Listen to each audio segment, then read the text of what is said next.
Good morning, good afternoon, good evening.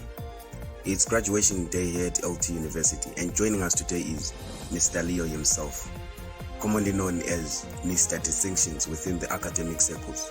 If this was football, he would be Messi. If this was lyricism, he would be J. Cole. Mr. Leo said, congrats on graduating. How are you feeling right now?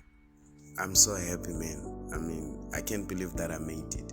I still remember my first day here as a freshman. I was excited to go to varsity, a fresh start, a chance to redefine myself, a chance to experience that grownish life, and obviously a chance to get a degree.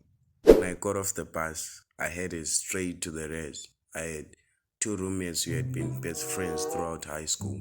John was there on his soccer scholarship, and Paul, who was spoiled, came from a rich family. He was only there to follow John so they could party like they did in high school.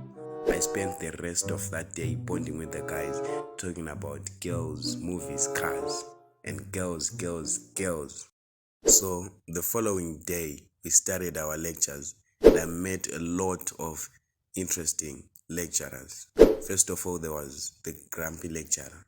So I'm gonna be giving you an assignment on the first day, even though you haven't learned anything, because I'm grumpy. It is due today at 12 a.m.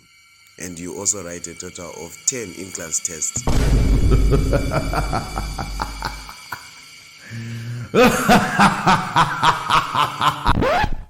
Well, it didn't say it exactly like that, but that's how I took it. There was also this guy. He was extra boring.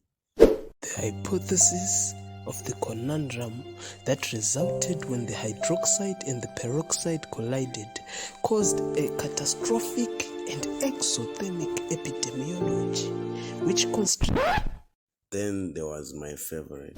Don't worry, no one will fail my module. The test will be easy, and I will give you one simple assignment next week, and you will do it in groups of 20, and it's also due in 2 months. Lectures ended at 5 p.m. and I headed to the Wi-Fi to do and to submit the grumpy lecturer's assignment, and I finished after 2 hours.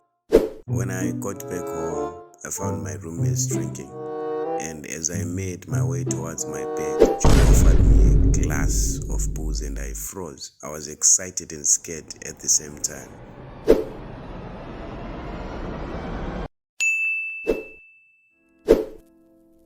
Ever since that first sip of the wise waters, I never looked back. It was alcohol, then I got into deeper drugs. I'm talking marijuana, cocaine, heroin, things we didn't even know existed until we started testing them. It was a daily routine. I got into a deep abyss, a deep hole, man. Everything started getting to me.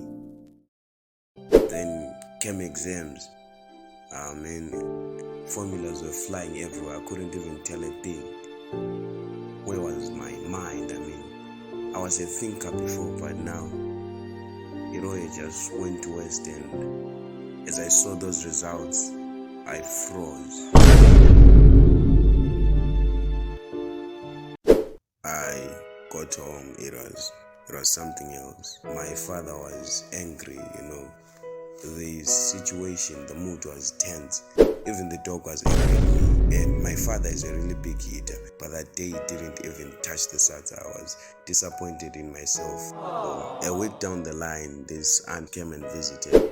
We could pretend to laugh, but she could tell that something was burning underneath, and she started talking to me, and she was the one who invited me to church, and since then my life has never been the same. I've touched the grace of the Most High. Semester break was over. I went back to school and I convinced the lecturers and the dean to let me proceed on the condition that I had to carry all my modules, and I started studying to the extent that it was the only thing that I did, and I was also praying.